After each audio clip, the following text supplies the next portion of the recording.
नमस्कार। जय जय राम, जय सिया राम, जय हो बागेश्वर धाम सरकार, जय हो हनुमान जी महाराज। मेरे प्यारे सभी दर्शकों, आज के इस वीडियो में एक बहुत ही खूबसूरत, ज़बरदस्त, शानदार मैं कहानी लेकर के आया हूँ कि जो वास्तव में आपके दिलों को छू जाएगा। यह कहानी थोड़ी सी लंबी जरूर है, लेकिन आपके लिए बहुत ही मोटिवेशनल और ज्ञानवर्धक है, इसलिए आप इस कहानी के अंत तक अवश्य ही बने रहेगा। तो बस चलिए हम लोग इस किस्सा को, इस कहानी को शुरू ही कर देते हैं।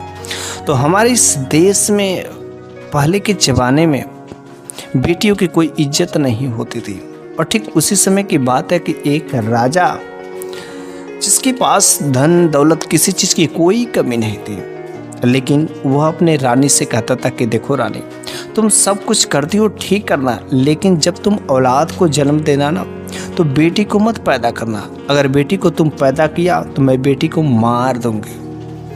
उसने कहा ठीक है स्वामी, जैसा कहें वैसा ही। और ठीक रानी जो उसी समय गर्भवती हो जाती है। गर्भवती होने के बाद जो है, राजा उस समय कहीं पर गए हुए थे और रानी का उसी समय डिलीवरी होता है, ठीक 9 महीने बाद। लेकिन जब रानी का डिलीवरी होता है तो एक खूबसूरत सी बच्ची पैदा होती है। तो उन्होंने देखा कि ये बच्ची पैदा हुई तो राजा साहब तो इसे मार ही देंगे, लेकिन कोई भी माँ यार माँ होती है, वह अपने बेटी को ऐसे मौत के मुंह में नहीं धकेल सकती। उन्होंने बगल के राज्य में एक जो दासी के यहाँ पर अपनी बेटी को यहाँ रख दी। उसने कहा कि मेरी बेटी का पालन पोषण करना, अगर मेरे राजा को, मेरे महाराज जी को अगर पता चल जाएगा तो वह मेरी बेटी को मरवा देंगे, और मैं अपने महाराज से झूठ बोल दूंगी कि मेरी बेटी मरी हुई पैदा हुई थी। और ठीक जब राजा अगले दिन आते हैं तो उन्होंने कहा अरे बताओ रानी क्या बात है। उसने कहा अरे महाराज, आप जैसा चाहते थे वैसा ही हुआ। अरे आपके मरने से पहले ही मेरी बेटी पैदा हुई थी, लेकिन वह बेटी मरी हुई पैदा हुई। बड़े अफसोस की बात है। उस महाराज राजा ने कहा चल ठीक है, अच्छी बात है, शुक्र मना वो मरी हुई पैदा हुई, अगर वह जीवित रहती तो भी मैं उसे जिंदा नहीं छोड़ता। और इस तरीके से राजपाट ठीक ठाक चल रहा था। राजा का एक बेटा भी हुआ। उस बेटा का बहुत ही प्यार, लाड़ प्यार सब कुछ करता रहा, लेकिन किसी प्रकार की अभी तो कोई कमी नहीं थी। और एक बार राजा जब राज्य के भ्रमण में निकले थे, वह भ्रमण करते करते बगल के राज्य में भी प्रवेश कर जाते हैं।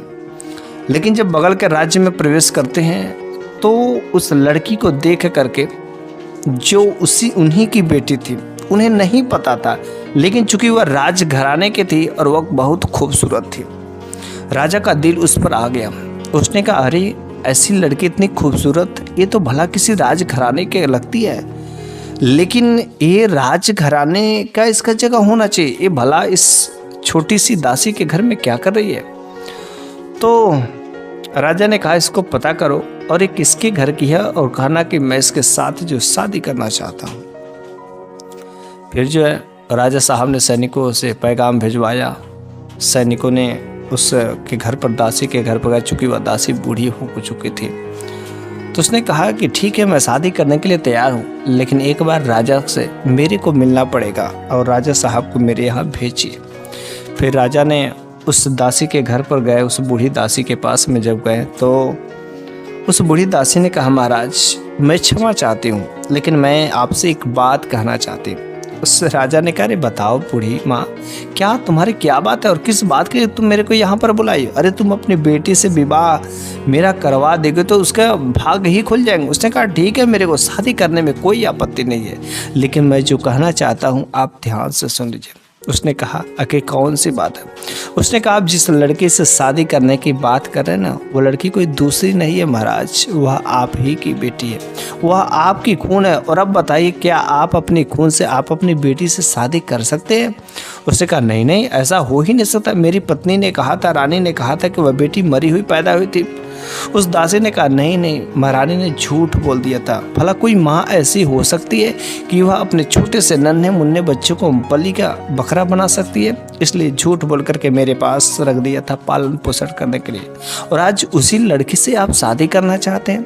बस वह रानी के पास गए और रानी से कहे कि क्या ये बात सत्य है? रानी ने कहा हाँ महाराज ये बात सत्य है। तो फिर राजा ने अपने बेटे से कहा कि देखो बेटे, ये जो लड़की है ना, इस लड़की को अभी तुम्हें जंगल में ले जाकर इसको मार करके और इसकी आंखें निकाल करके तुमको लाना है। अगर तुम मेरे बेटे हो तो तुम मेरा कहना अवश्य ही मानोगे।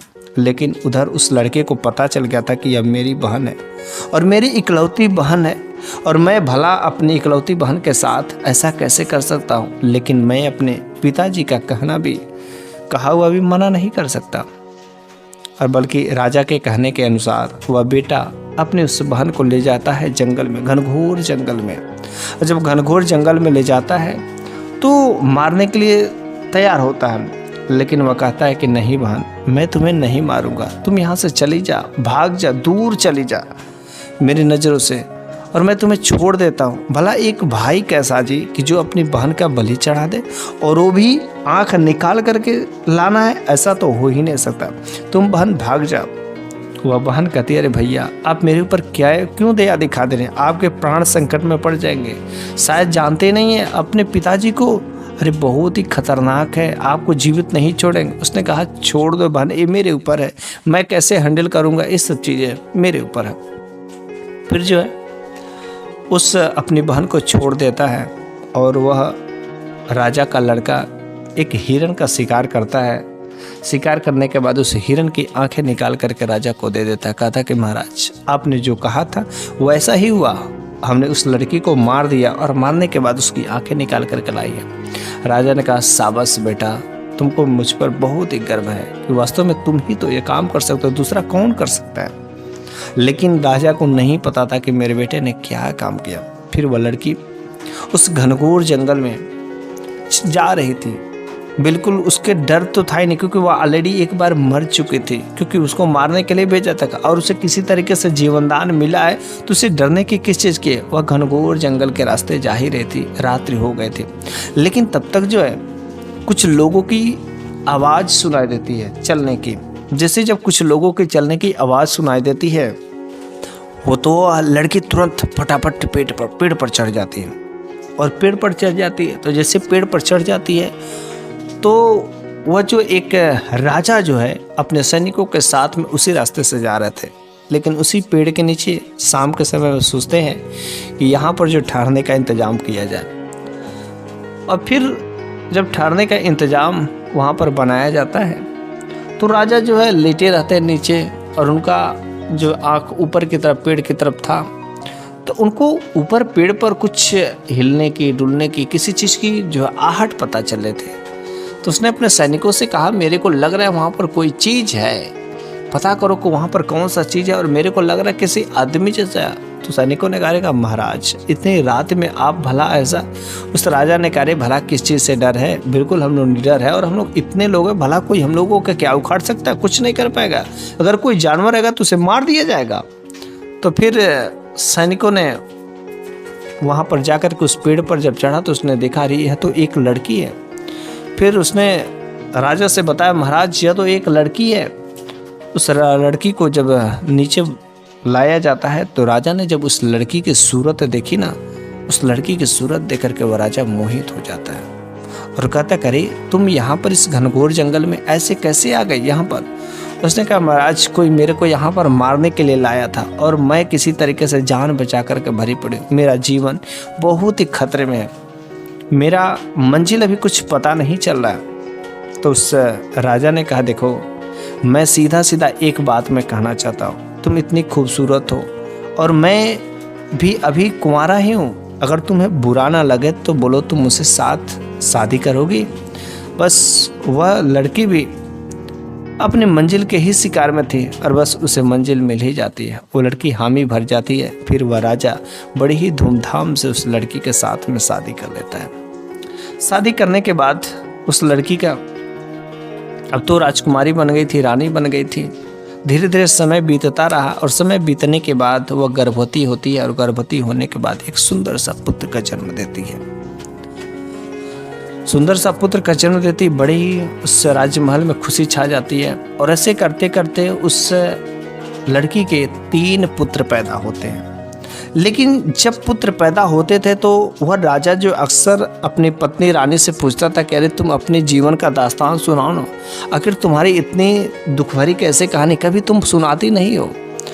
तो जब वह तीसरा पुत्र पैदा हुआ तो उस लड़की ने कहा कि देखिए जी, मैं एक राजा की बेटी हूँ, और सारी की सारी बातें बता देती है कि कैसे कैसे उसको राज्य से निकाला गया, कैसे उसकी माँ ने और फिर उसके भाई ने उसको मारने के लिए जंगल में लाया, फिर वहाँ छोड़ दिया। ऐसे सारी की सारी बातें बता देती है।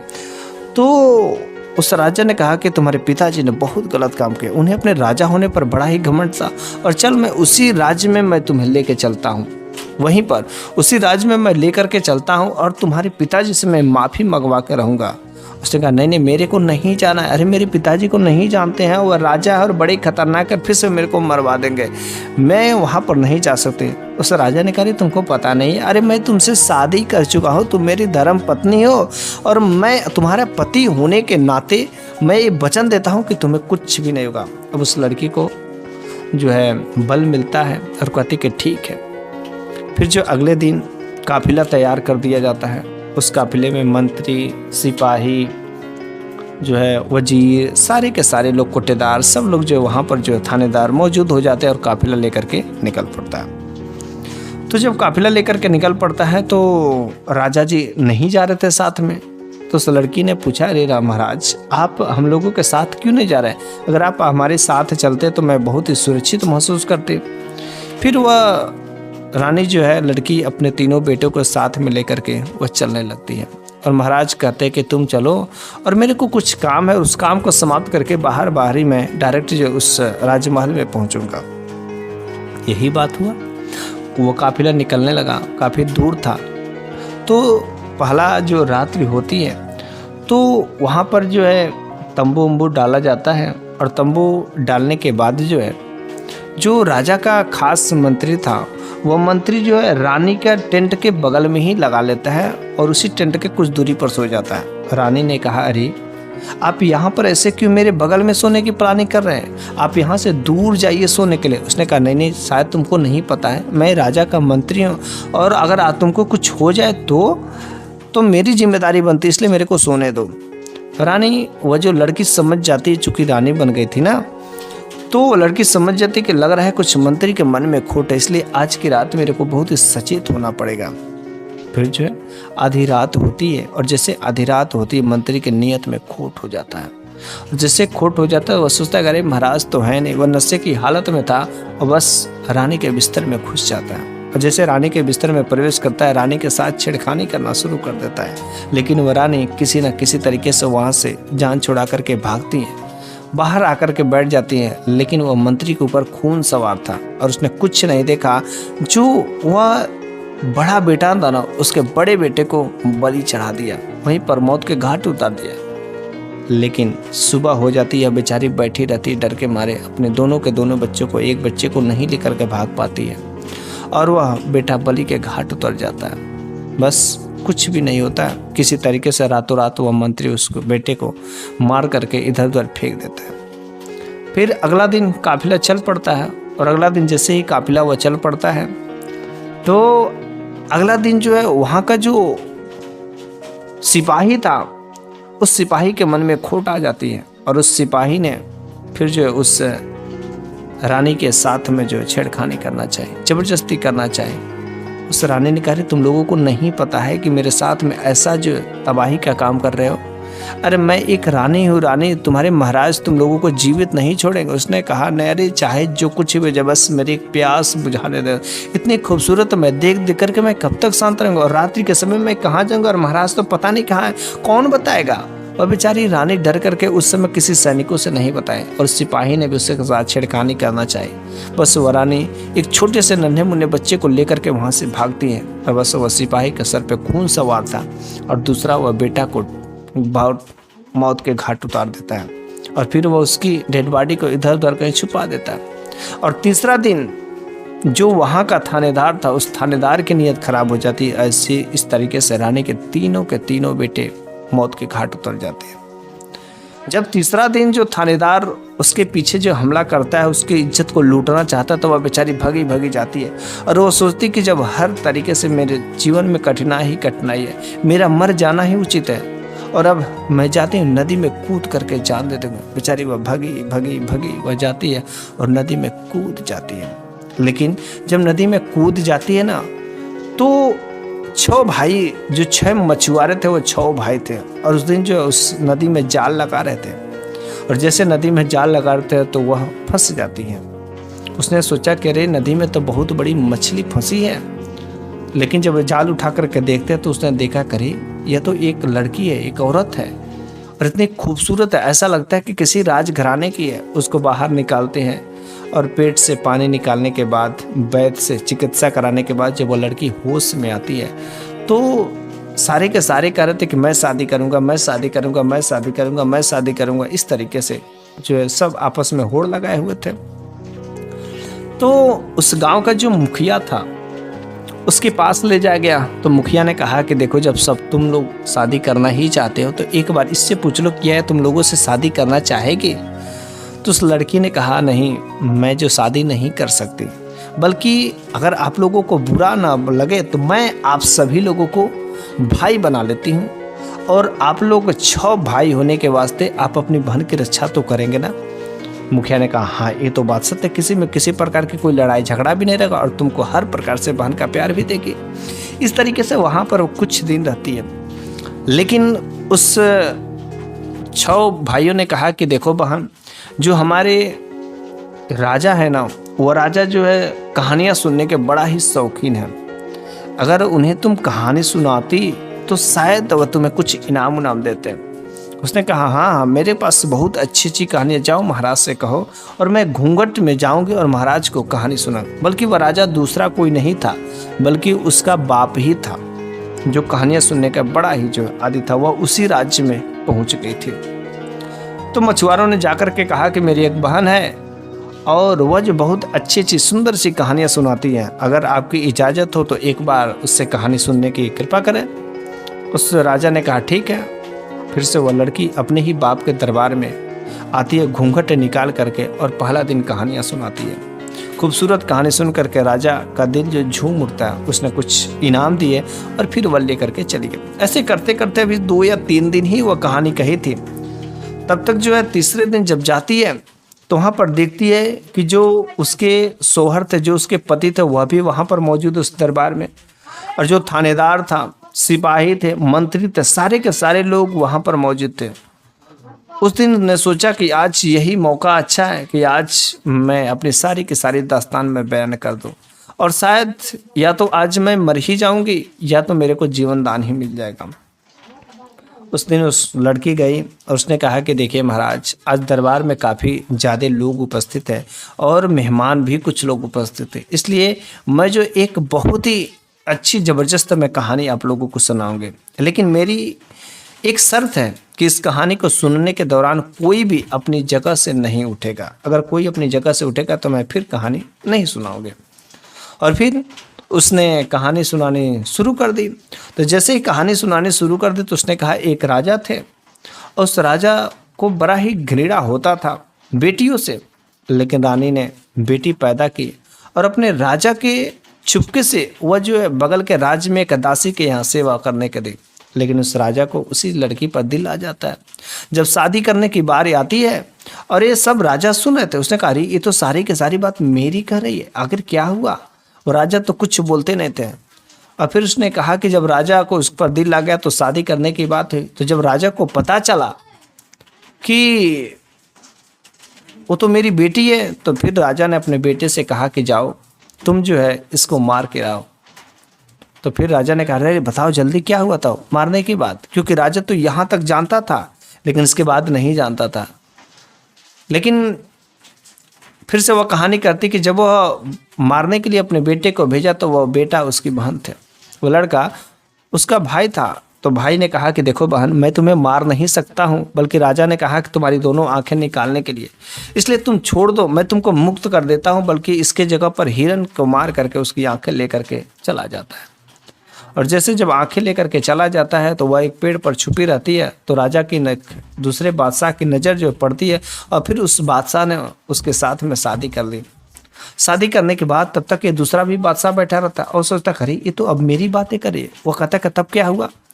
और शादी कर लेती। शादी करने के बाद 1 बच्चे होते, 2 बच्चे होते, 3 बच्चे होते, और हर दिन जो है बादशाह मेरा राजा वो जो हमेशा पूछता रहता था कि अगर तुम अपनी दास्तान सुनो, अपनी दास्तान सुनो, अपनी दुख भरी कहानी सुनाओ। और बस मैंने जिस दिन बयान की तो उसने प्रण किया कि मैं तुम्हारे बाप से मिलवाऊंगी। और जब वह मिलवाने की बात हुई तो अगला दिन काफिला निकल गया, लेकिन मेरे जो पति थे वह जो है साथ में नहीं आते हैं। उसने कहा कि जाओ और मैं जो है बाहर बाहर ही आता हूँ। लेकिन रास्ते में पहला रात मंत्री ने मेरे साथ छेड़खानी करना चाही, और छेड़खानी करने के जुर्म में उसके ऊपर खून सवार था और मेरे पहले बेटे की बलि चढ़ा दी। फिर दूसरी रात जो सिपाही था, सिपाही के सर पे खून सवार मेरे साथ छेड़खानी करना शुरू करी। फिर जो दूसरा बेटा को, और ऐसे करते करते जो थानेदार था, थानेदार भी ऐसा किया। फिर मैं जो है वहाँ से पर सोची कि मेरा जीवन जो नरक में चला गया। तो फिर राजा ने कहा आखिर ऐसा बात क्यों हुआ, ऐसा क्या हुआ। मंत्री भी कह रही ये तो मेरी बात करे, सिपाही भी सोचा रही ये तो मेरी बात करे, थानेदार भी सोचा रही ये तो मेरी बात करे। फिर सब लोग सोच रहे थे, करे थानेदार सिपाही सब कह रहे हैं महाराज मेरे को यहाँ से जाने दीजिए, मेरे को अभी मैं काम है। लेकिन राजा ने कहा नहीं, चुपचाप शांति से बैठो वरना खैरियत नहीं है। सब लोग उठ करके वहाँ से भागना चाहते थे, क्योंकि अब उनकी पोल खुलने वाली थी। उन्हें समझ नहीं आता कि आखिर इस लड़की को ये सब बातें कैसे पता है, उस राजा की भी बात, इस राजा के भी बात, थानेदार की बात, सारे के सारे बातें कैसे पता है। फिर उसने कहा कि जब मेरे तीनों के तीनों बेटे मर गए तो उसने लड़की ने सोचा कि अब मेरा जीवन जीना अच्छा बात नहीं है। वो नदी में छलांग लगा देती है, और जब छलांग लगा देती है तो फिर 6 मछुआरों ने मेरे को पाया, और फिर वो मुझसे शादी करना चाहते थे। लेकिन उस गांव का मुखिया ने कहा कि नहीं, शादी करोगे तो पत्नी हो जाएगी, फिर से लड़ाई झगड़े की बात होगी, इससे बेहतर है कि तुम सब अपनी बहन बना लो। और वही बहन जो आज इस राज दरबार में आकर के कहानी सुना रही है, और वह दूसरी कोई नहीं है। मैं महाराज जिस लड़की की बात कर रही हूँ वह तुरंत अपना घूंघट उठा देती है और कहती कि मैं आपकी बेटी हूँ, आपकी बेटी। और ये मेरे बादशाह है ना, ये मेरे पति हैं, और देखिए आपकी बेटी इतने दुख दर्द झेली है। बादशाह कहता करे बादशाह महाराज अगर आप मेरे साथ में आए होते ना, था आज मैं तीनों के तीनों बेटों को नहीं खोए होते। और जो आपके सबसे विश्वासपात्र मंत्री हैं, सिपाही हैं, थानेदार हैं, इन लोगों ने आपके बेटे को बलि चढ़ा दिया। बादशाह को बड़ा ही गुस्सा आता है कि मेरे के तीन बेटों को ये लोग जो है मेरी पत्नी के साथ में, मेरी रानी के साथ में इतना घोर अत्याचार हुआ। वह अपने पत्नी से माफ़ी मांगते हैं कि काश मैं तुम्हारे साथ में अगर चला होता तो आज ऐसा कुछ नहीं होता, मेरे बेटे इस दुनिया में रहते हैं। फिर जो है उस राजा ने, बादशाह ने उन तीनों लोगों को फांसी की सज़ा सुना देती है, और इधर वह बाप अपने बेटी से माफ़ी मांगता है। कहता कि बेटी मेरे वजह से तुम्हें इतना जो तकलीफ़ हुआ, मेरे को माफ़ कर दो बेटी, अब तुम्हें कोई तकलीफ़ नहीं होगा, अब कभी भी कुछ नहीं तकलीफ़ होगा। और इस तरीके से फिर वह लड़की अपने बादशाह के साथ में, अपने महाराज के साथ में अपने राज्य में चली जाती है, और उसे फिर से अपना प्यार मिल जाता है। और कुछ दिनों के बाद एक खूबसूरत पुत्र का भी पैदा होता है। मेरे प्यारे सभी दर्शकों, आज की ये कहानी आपको कैसी लगी है कमेंट बॉक्स में ज़रूर बताइएगा। अगले वीडियो में मैं फिर से कुछ ऐसी ही नई कहानियाँ लेकर के हाजिर होऊंगा। तब तक के लिए धन्यवाद।